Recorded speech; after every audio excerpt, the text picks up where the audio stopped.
Greetings, everyone. Well, we have more clarity now in terms of the investment landscape after the election. And I wanted to talk a little bit about deja vu for me. I started my career really in the early 80s. And at the time, we had the Reagan administration and a lot of controversy about everything, much of which we're hearing today, the same kinds of controversy. So I wanted to take you a little bit through the macros, what the Trump administration says it wants versus what might likely happen given that backdrop, as well as how this clarity is going to impact the world of innovation. The world of transformative innovation. And we believe the world is transforming and in miraculous ways. So we want to take you through some of that and how this administration, its policies are probably going to accelerate these changes. So let's talk about macros first. In the early days of the Reagan administration, there were back-to-back recessions, and interest rates hit 15%. And that was a very difficult environment for investing. Well, President Trump is coming into office when that part of the equivalent in the Reagan administration has been done. And I remember after that, the 80s and 90s were the golden age of active equity investing.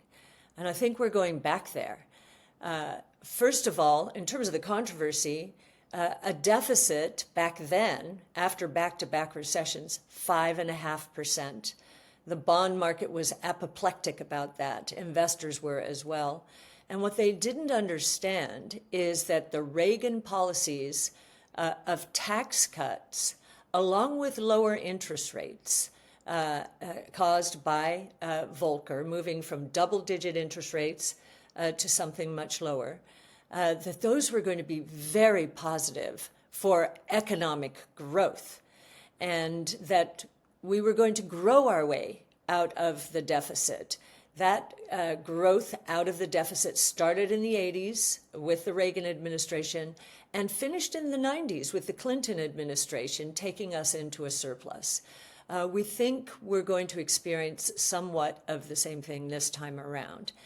The tax cuts, we believe, are critically important, especially if Trump makes good on his tariff promise.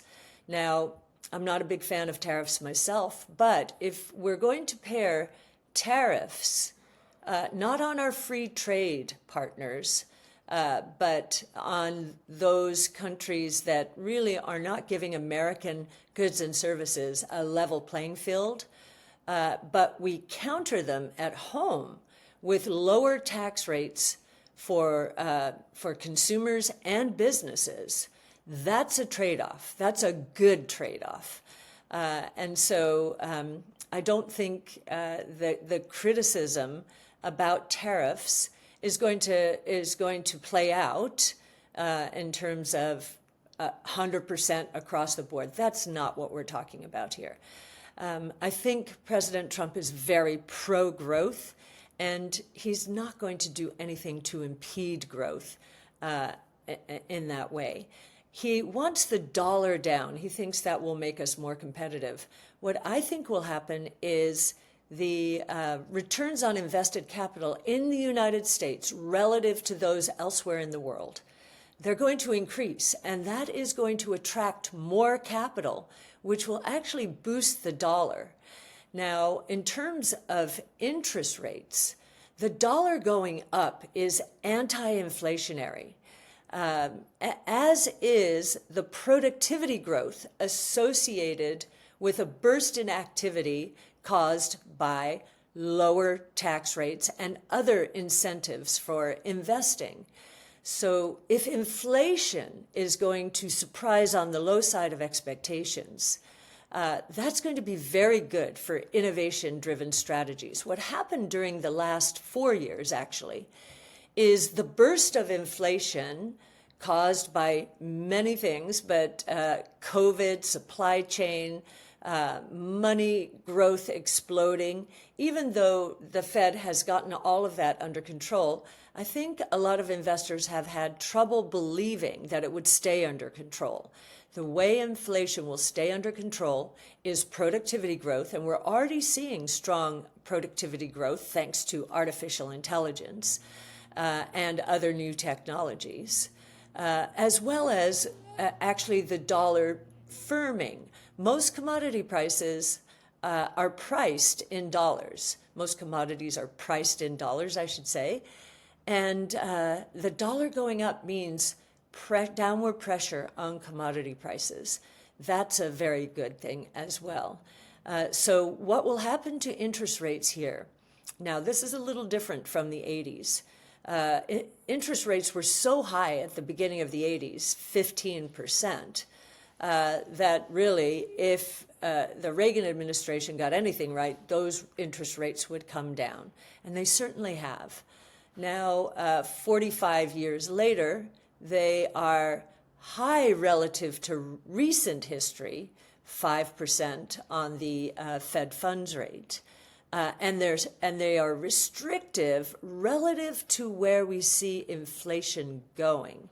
So we do believe there will be a downward pressure on interest rates, maybe even more than many investors expect in the near term, because I think a lot of activity is going to be held back by, a desire to understand how policies are going to change in the future. If we believe tax rates are going to come down, we're probably going to wait if we're businesses and consumers. This is classic. It even happened during the Reagan administration when he phased in tax cuts over 3 years. Most people just waited until the tax rates were at the point he had promised. So we probably will see some holding back of activity in the next year in anticipation of even lower tax rates. So I think interest rates will be biased to the downside. Thereafter, I think we're going to see an explosion in productivity growth. That's what the convergence among the major innovation platforms around which we've centered our research. So robotics, energy storage, artificial intelligence, blockchain technology, and multiomic sequencing in the healthcare space. Those platforms are converging and we believe are going to unlock explosive productivity growth, explosive GDP growth, and much lower than expected inflation, because all of these platforms are deflationary. They're technologically enabled, and that's good deflation. As prices fall, units explode, and it's really important. The reason we give our research away, it's important for investors and individuals and businesses to get on the right side of change, because these are transformative technologies.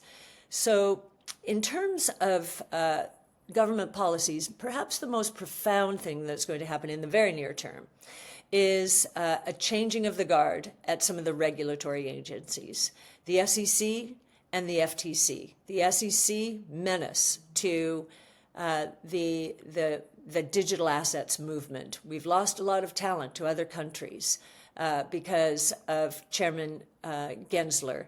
And I think that's going to change. We know it's going to change.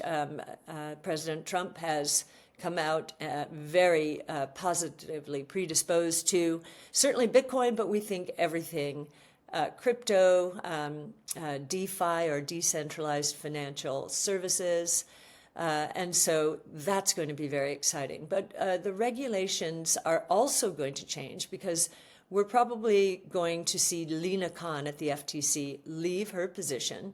And of course, the strong-armed antitrust regulations that Lina Khan has abided by, those are going to go away. They've prevented mergers and acquisitions that we absolutely need.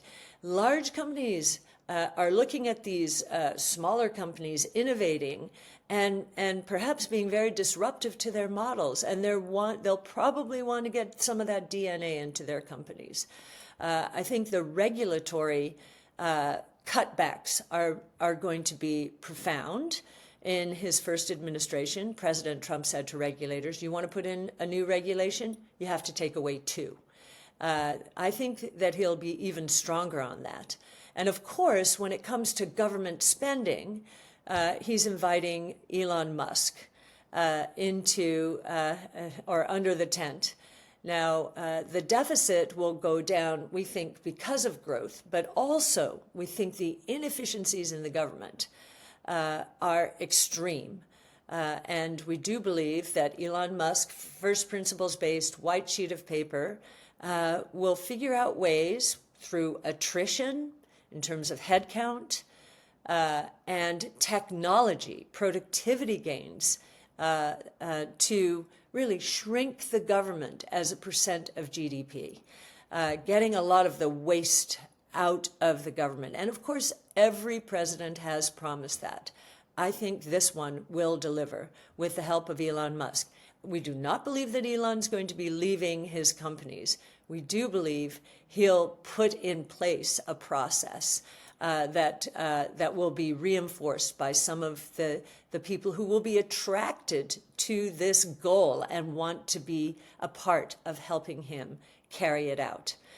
So there we go. That's the macros. In terms of innovation, we think it's been brewing really for since the last 25 years.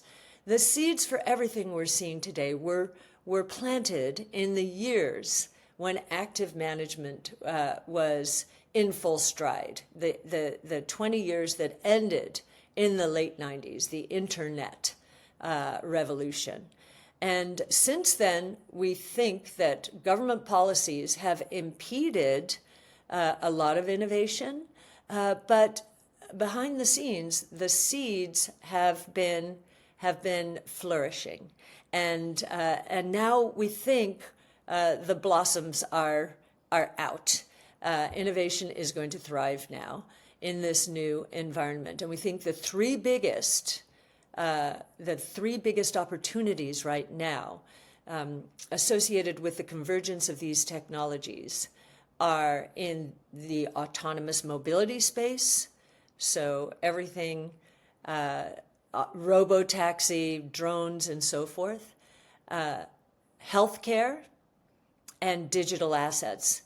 I'll just give you a quick one on healthcare because many people are short innovation altogether, truly transformative innovation, thinking that the broad-based indexes have that covered.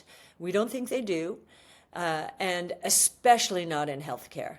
And we think that a few of the things that the Trump administration, the new Trump administration, has been saying, they want to clean up the corruption within healthcare. And I think what they mean by that is lobbyists have taken over for years and years and years, and they want to break that stronghold and really bring back, this is a quote, the rich tradition of the gold standard evidence-based science. That's going to be amazing for what we're calling the multiomics revolution. And in a year where our next generation internet strategy, which covers not only artificial intelligence, but blockchain technology, digital wallets, the fintech revolution, that strategy has outperformed the market this year, a very strong year, and it did so with very little exposure to the concentration in the broad-based indices. In other words, it's a differentiated exposure to AI, digital wallets, the fintech revolution. On the other hand, the multi-omics revolution space and strategy has been pummeled in the past year. And I think it is for a couple of reasons, certainly regulatory, no M&A, but also a profound misunderstanding of what innovation is going to bring to the healthcare space. It will be transformed perhaps like no other sector. It is the most profound application of artificial intelligence that we see out there, curing diseases. And I just have to tell you, in learning what the financial markets, how they perceive these companies that are curing disease. This is not about the future. It's happening now. CRISPR Therapeutics is a company whose drugs have been approved in both the U.S. and the U.K. and Europe, as a matter of fact. Those three areas, curing sickle cell disease and beta thalassemia. Many analysts are not interested in these spaces. Rare diseases, too small. Cures, one and done. There's no annuity. We need chronic sickness to get these annuity drugs out there to control the symptoms.